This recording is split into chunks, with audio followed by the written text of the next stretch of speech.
Now, back to Hodge Podge with Carol McCarthy on KDLM Detroit Lakes. Today on Hodge Podge, I've got a couple of guests. A little bit later, we'll be talking to Peter Mead from Becker Soil and Water Conservation District, talking about some of the things they're working on, aquatic invasive species update, and all that ahead with Peter Mead later on Hodge Podge. First, we've got Kelsey Clem from the city of Detroit Lakes, and today we are devoting Thursdays to our local response to COVID-19, and Kelsey is here to update us on some of the latest developments. Detroit Lake City Council held a special meeting yesterday regarding some permits for restaurants to have outdoor seating. And good morning, Kelsey. Good morning, Carol. Well, you've been quite busy throughout this whole pandemic situation. Yesterday, of course, Detroit Lake City Council held a special meeting. You had kind of a hybrid meeting, so that was a little extra planning too. You held it at the ballroom in the Holmes Theater. Had a lot of the council members on hand in person for the first time in a while, but also to deal with the latest governor's executive order that will allow restaurants to have dine-in outdoor only dining by reservations. So what can you update us on that situation? Yeah, Carol, just a little background. Back on May 13th, the governor issued a new executive order to kind of replace the stay home order with a kind of stay safe order. And part of that executive order was the reopening of bars and restaurants and some of the other salons and other businesses that have been closed, with the intent of issuing that guidance the following Wednesday on the 20th. And he issued that guidance last week, and I think caught some of us by surprise, certainly caught me by surprise with what was included in the guidance. For all those businesses, there's about an 8-page document on the deed website that outlines what the requirements are. But as you mentioned, for bars and restaurants, the main thing was no indoor seating is allowed. They can continue to do their curbside pickup and delivery, but they're basically restricted to outdoor dining up to a maximum of 50 people. That also limits it to 4 people per table, or up to 6 if you're all part of the same family. And it also requires reservations. You're not supposed to allow walk-in customers. There's also a masking requirement that staff is to be masked, and they certainly recommend the customers being masked. The governor then yesterday actually, I guess you'd say, codified those rules into a new executive order.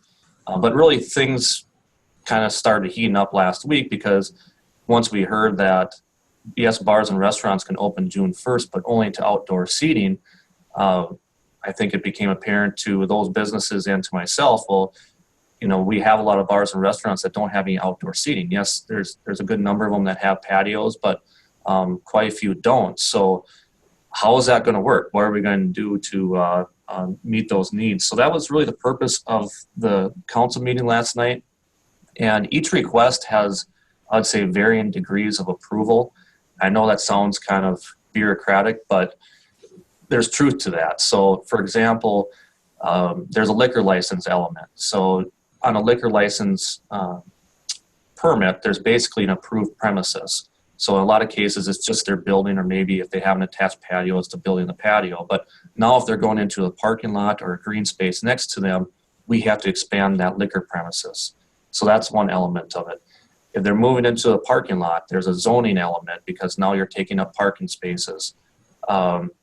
Then there's even more complexity. Some of them are moving into public right-of-way, public sidewalks, or public parking spaces. That's an added element. There's some simple things. Some of the requests are just, can we get some picnic tables from the city? We have about 40 picnic tables on reserve that we're going to provide to those businesses as they request them. So there's some things are pretty easy administratively we can take care of. Other things require council action. And again, council approved several of those requests, pretty much all the requests that we received last night. And again, it's a varying degree from just an expansion to on their own private property into parking lots or green spaces, all the way into actually getting into some right-of-way and parking spaces. All right, I'm on the line today with Kelsey Clem, City Administrator for the City of Detroit Lakes. Detroit Lakes City Council held a special meeting last night and granting permits to local businesses, to local restaurants to expand their outdoor seating for those who didn't have outdoor seating. So Kelsey, there was a lot. I mean, there's a lot of details. And of course, if people weren't able to sell liquor before, they aren't going to now with this new permit. So it's kind of just extending what they're already doing, but allowing them to expand outside, as you said. Correct. And a couple of caveats, the council also waived, there's typically a $100 permit fee for those expansion permits. They waived all the permit fees. There was also, it's an expansion for their lawful gambling. Some of these establishments have charitable gambling, and those are, per the executive orders and per the council's action, those are expanded into that outdoor seating. So they can continue to do that. I think as we progress through this, there's probably going to be some tweaks that are going to have to be made. It's a little bit of an unknown starting June 1 of what the demand will be. And I think we're prepared to handle that any way that we can at the city and meet the needs of those businesses. We know this is a trying time for them. So we're going to do everything we can to try to accommodate their request. All right. Yeah. And I think it was brought up yesterday, too, by one of the restaurants, about the reservation seating, because that's one of the stipulations. In order to sit, you have to have a reservation because they require the names, and it's kind of tracking, really. I think it's more for the health department in case something should erupt. But, customers also need to kind of realize that, you have to make reservations and you can't just plop down outside on an outside table that is designated in an area like that. Yeah, Carol, it goes all back to that contact tracing. It's the same thing that they're trying to do, even with churches. They're trying to do that. Try to maintain a guest list of who's going to be at mass and figure out in case there's someone who's exposed. Salons and barbershops are doing the same thing. They're not supposed to take walk-ins. It's supposed to be by reservation. Again, the whole purpose of that is to have kind of a list of who's there, just in case that if there's an exposure, they can go back and contact people for contact tracing. All right. Kelsey Clem from the City of Detroit Lakes on the line with me this morning, getting an update on the COVID-19 response. Restaurants granted permits for outdoor seating for dine-in only and reservations only. Also, last night, one of the motions was for transient licenses for businesses, namely food trucks in the area. And I think the request was out that there are going to be several food trucks from the local community. Some of the restaurants have those, but if there are food trucks from outlying areas coming into town, they need a permit. And do we have a list of those that are approved to be out on the streets or to be out in parking lots? Yeah, short answer is yes, Carol. We have that list here at City Hall. We approve those. The council has to approve those transient merchant license. And you're correct. If there's a vendor who wants to set up temporarily here in Detroit Lakes, they need to get a transient merchant license through the city. Just that transient merchant license enables them to do those temporary sales on private commercial property. An example would be like Ufta Tacos has to get a transient merchant license set up over at Central Market. But the transient merchant license does not entitle them to sell on public right-of-way or public property, public parks. Those are only limited to special event type situations. Think of like water carnival or the street fair, those type of things. So yes, if they want to come, we've seen more of those this year as you've seen businesses try to diversify a little bit because they can't do indoor seating and the indoor restaurants have been closed. So you've seen more food trucks get into the business because, again, I think there are a lot of these restaurants who are trying to diversify and find other ways to be able to continue to do business beyond their traditional means. Okay. All right, Kelsey Clem from the City of Detroit Lakes on the line with me this morning, getting an update on our local response to COVID-19 and the executive orders that local businesses and businesses across the state are adhering to. Also, with a recent order signed yesterday by the governor, organized youth sports were allowed some relaxed rules, I guess, relaxed orders to commence. Does that affect anything as far as, I know we talked about the rec program last week. And I think more information is still coming out. In cases like this, you get on Facebook, check out those websites. I think these things are evolving. A lot of different entities are providing different programming. DLCCC is doing a lot of outdoor programming. Check out their website, check out their Facebook page. You're going to see some more things about summer rec. A lot of it is going to be geared towards kind of those skills type settings. You still got to do small pods, less than 10 individuals participating. So it's probably not going to look like past years where you're seeing, city versus city competition. But hopefully you can still get some sort of organized activities, get the kids out. I know the golf course is doing basically youth programming. Flyers Gymnastics is starting up a program June 1st. And also check, Boys and Girls Club, Community Ed. They have their day camp programming start up here in June. Again, that continues to maybe change and shift a little bit. So it's hard for me to give a full list with all the details other than check their websites. Cases like this, social media is your friend. Be on Facebook so you can see what those updates are.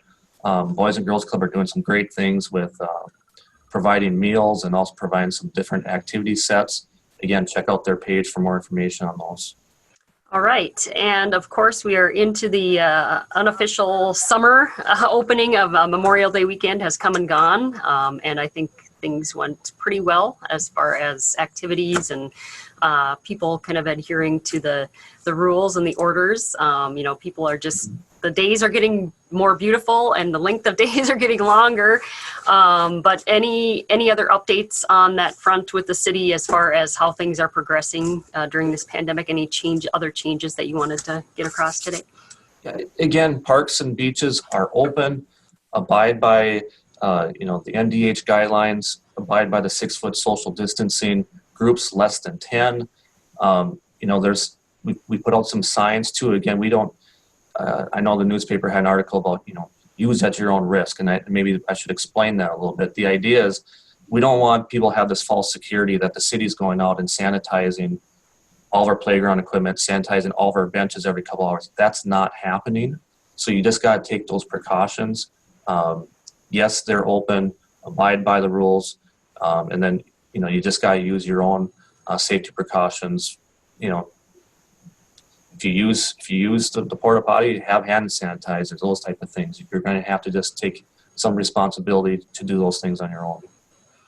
All right, and we continue to move on, and of course, entering June now, of course, the next city council meeting will happen. And, one thing I think was said yesterday too, most of the restaurants responded, whether they would like a permit or, they might already have outdoor seating, but, there were very few that didn't respond. But if restaurants or businesses need help, to contact the city and you will work with them. Yeah, contact the city. And again, some of those things are things that we can take care of administratively. It's just, we need a couple picnic tables. We'll find a way to make it work. It's those more complicated requests if you're getting into right-of-ways or liquor expansions.